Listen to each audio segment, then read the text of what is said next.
今天就地取材，在林中复刻了一座酋长的庇护所，还是翻车了。最近湖边打造让鸡鸭流离失所，狗挣脱了束缚，让它们伤亡惨重。为此我感到非常的自责。看见它们只敢在院门前活动，我决定在房屋周围给它们重新找个安置点。这块地距离房屋比较近，交通也比较方便。原来这里种的是枇杷树，但常年没有维护，地里已经被杂树完全覆盖，并且还有带刺的爬藤植物掺杂在里面，这对清理造成了阻碍。最主要，一不小心还可能会被暗器所伤。随着杂树的不断清理，周围的地形地貌也渐渐清晰。这是由几块高低起伏的区域组合而成的。早在父辈那代就砌筑了护坡，物是人非事事休，唯一不变的也只剩下这些护坡石了。清理时收集了很多的木材，并且保留了一棵比较粗犷的杂树，刚好利用它的身躯作为支撑，给鸡鸭做个庇护所。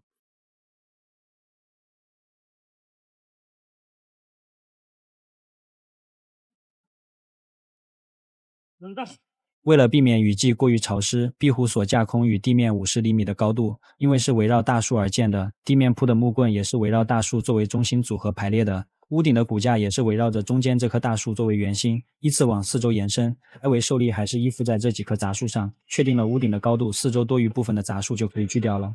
因为紧靠中间这棵树的枝干已经完全能够遮阴，保留的太多只会增加夏天大风时的风险。屋顶用什么材料来遮阴也是个难题。无意在旁边发现了一株植物，试了试，效果还不错，就是龙骨之间的间隙还需要加密。确定了屋顶的材料，屋顶门头的设计也变得更加大胆。之所以选择这种材料，也为了取材方便，就随便路旁生长的都完全够用。其实住过草房的都知道，这个选择也很无梦。因直优的装饰还是稻草或者麦秆，无奈山区地形本就不适合种植这些，如果要找这些材料非常困难。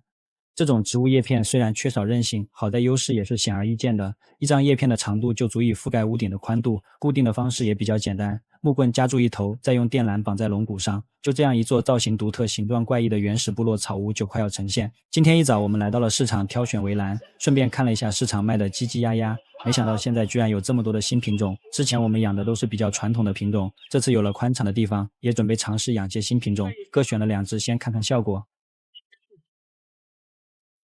鸡鸭临时安置好后，就迫不及待给它们圈地了。围栏网隔间细15厘米，高度有1.5米。在清理杂树时，外围就保留了一些树木，围栏正好可以固定在树杆上作为支撑，难以尽善美，还是会有缺少树木的地方，只能挖坑埋一根树杆作为基础。最终一共用了3卷围栏，才把这次清理出来的地方全部围起来。但因为地形高度落差各有不同，围栏的下方很多位置离地间隙比较大，为了避免以后出现意外，用木棍固定在下面，既能配重，又能阻碍动物越过。进出的通道就利用这2棵树作为门框支撑。屋顶还缺材料没有完成，今天路过这里无意发现了一片不知名草地，不仅生长旺盛，测试了一下叶片韧性也强，更不会像昨天选的植物会割手。重点是这里一大片完全够用。就这样又用了大半天的时间，来回折腾了几次，才集齐了屋顶所需的材料。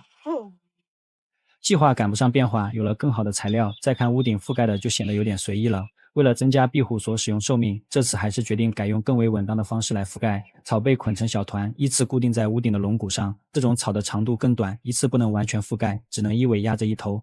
不过这样重叠之后变得更紧密，可能也不容易漏水。最终出来的效果还是有点出乎意料。最后还剩下一堆的干草，刚好用这些材料给它们做个窝，这样鸡生蛋，蛋生鸡，鸡蛋自由就是指日可待了。我走了，搬新家了，把你们的窝给拿走，鸡蛋放在这里，鹅蛋放这里，把它们关进来了。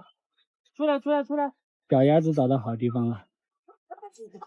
今天下雨，我们来看一下庇护所的情况。它们全部躲在这下面，上面这一层就只有这一只受伤的鸡在上面。